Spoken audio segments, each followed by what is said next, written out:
21세기 민주주의는 군중과 광장 정치로 작동을 합니다. 군중은 권력자가 무능하거나 부패하면 당장 내려오라고 소리를 칩니다.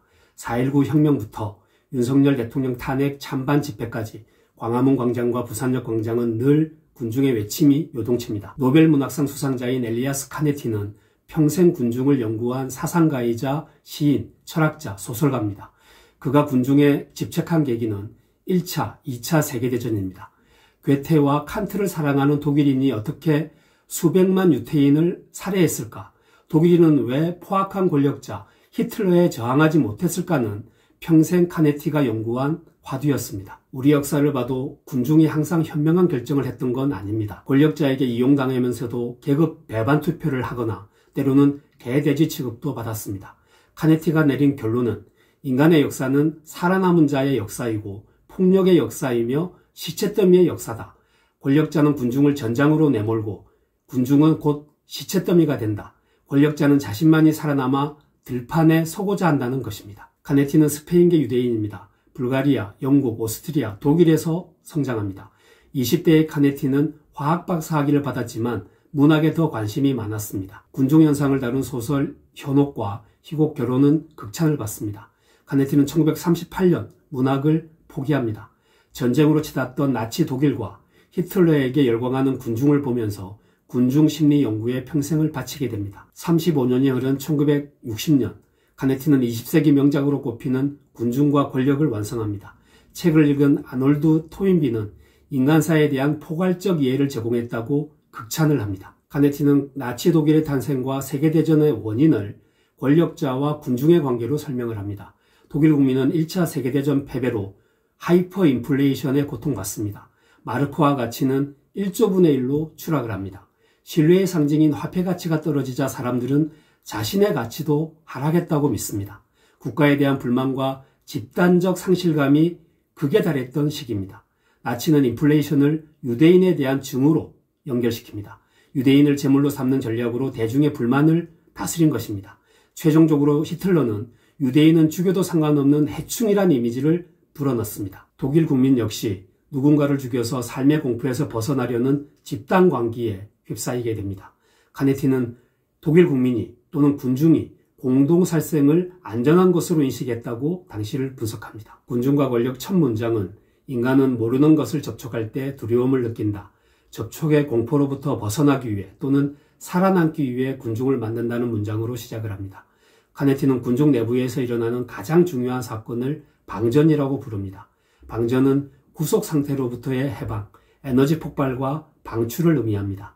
카네티에 따르면 사람과 사람 사이에 존재하는 계급, 재산, 지위 따위의 간격이 인간 자유를 억제합니다.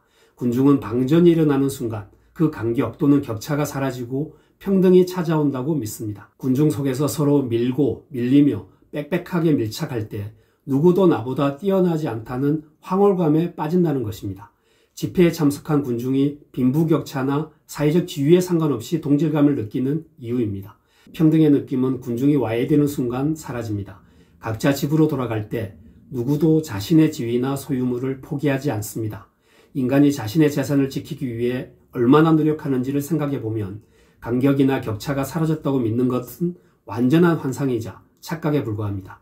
카네티의 통찰은 군중을 형성해도 간격은 사라지지 않았다는 역사 분석에서 빛이 납니다. 카네티는 군중을 6가지로 분류합니다. 그중 하나가 추적군중입니다. 추적군중은 누군가를 죽여서 제물로 삼아서 자신을 보호하고 죽음의 위협에서 벗어나려는 군중을 말합니다. 공개 처형이나 나치의 유대인 학살이 대표적인 사건입니다. 요즘은 정치적 팬덤 현상이 추적군중의 특징을 띠고 있습니다. 그동안 해왔던 일을 거부하는 금지군중도 있습니다. 파업에 나선 노동자가 대표적인 금지군중입니다. 역정군중은 계급사회 또는 불평등한 사회를 뒤집으려는 특징을 가지고 있습니다. 서로 대립되는 아군과 적군, 좌파와 우파는 이중군중에 속합니다. 국회나 스포츠 경기 팬들이 바로 이중군중입니다. 군중과 권력은 서로 떼어놓고 생각할 수가 없습니다. 인간은 본능을 위해서 군중을 형성하고 권력은 살아남으려는 인간 본성이라는 점에서 둘은 한 몸입니다. 카네티는 카이사르부터 나폴레옹, 히틀러를 인용하면서 권력을 끔찍하게 묘사를 합니다. 인간의 역사는 수많은 군중을 죽음으로 내몬 자들을 숭상한다.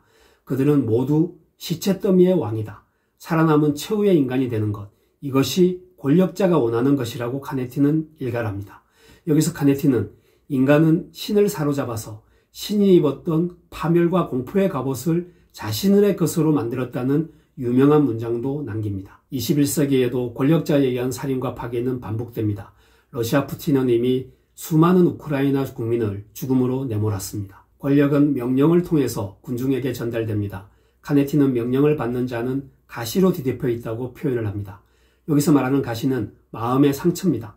부당한 명령을 받은 자는 당연히 그 가시를 뽑아버리고 싶은 충동을 느낍니다. 가시로부터 해방되는 방법, 그중 하나가 바로 명령을 내린 사람에게 그 수모를 되돌려주는 혁명입니다. 군중이 시체더미가 되지 않으려면 무모한 권력자를 끌어내리는 수밖에 없습니다. 우리 국민은 이미 권력자를 탄핵한 경험을 수차례 갖고 있습니다. 카네티는 권력 주변부도 경계해야 한다고 말합니다. 충성맹세란 이런 것이다. 지배자에게 마음을 빼앗기고 지배자를 두려워하고 지배자에게 모든 기대를 건다.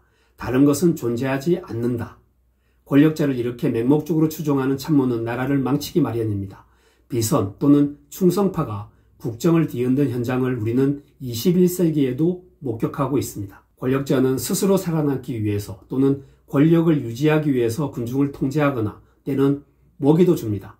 고양이가 쥐를 가지고 놀 때는 쥐가 얼마쯤 도망치게 내버려 두기도 하지만 그러나 쥐는 고양이의 테두리를 결코 벗어날 수가 없습니다. 카네티는 고양이가 지배하는 공간, 면밀한 감시, 그리고 쥐를 죽이려는 의도가 바로 권력의 실체라고 말합니다. 그는 또 권력의 가장 깊은 핵심은 비밀에 있다. 비밀이 많을수록 고립된다고 봤습니다. 비밀이 많은 권력은 군중의 질문에 침묵합니다. 독재에 빠지기 쉽습니다. 그럴수록 군중의 불만이 쌓여서 위기가 커집니다. 카네티는 민주주의가 권력과 군중 사이의 긴장을 완화시킬 수 있는 수단이라고 말합니다. 민주사회에선 비밀이 여러 사람에게 분산돼서 그 힘이 약화되기 때문입니다. 하지만 민주주의도 약점이 많습니다. 권력자는 권력을 잡는 순간 군중의 소리에 귀를 닫고 비밀을 만들어내기 마련입니다. 권력 유지를 위해서 개헌까지 선포합니다. 그 권력자를 심판하려는 군중은 역사상 계속 존재해왔고 그래서 위대합니다. 카네티는 스포츠 관중에서 정치 집회까지 그리고 부시먼족에서 메카술레에 이르기까지 종교, 인류학, 심리학, 생물학을 넘나들면서 군중과 권력의 관계를 분석합니다. 또 군중과 권력이 어떻게 인류를 파괴했는지 고찰을 하면서 승리를 갈구하는 인간 속성을 버릴 것을 요구합니다. 그러면서도 그 속성이 영원히 풀리지 않는 숙제라고 인정합니다. 우리가 결코 그래서는 안 되는 일이 단 한 가지가 있다면 그것은 우리가 절대로 승리자가 되어서는 안 된다는 점이다. 하지만 승리는 곧 살아남음이다. 그렇다면 우리는 어떻게 계속 살아가면서 승리자가 되지 않을까? 카네티의 고민은 20세기의 지적 결정체이자 21세기에도 풀지 못한 난제입니다. 오늘날에도 여전히 전쟁, 폭동, 시위, 학살, 차별, 대립이 존재합니다. 누군가는 시체더미의 왕이 되기 위해서 군중을 형성하고 이용합니다. 군중과 권력에는 상징과 시적인 표현이 많습니다.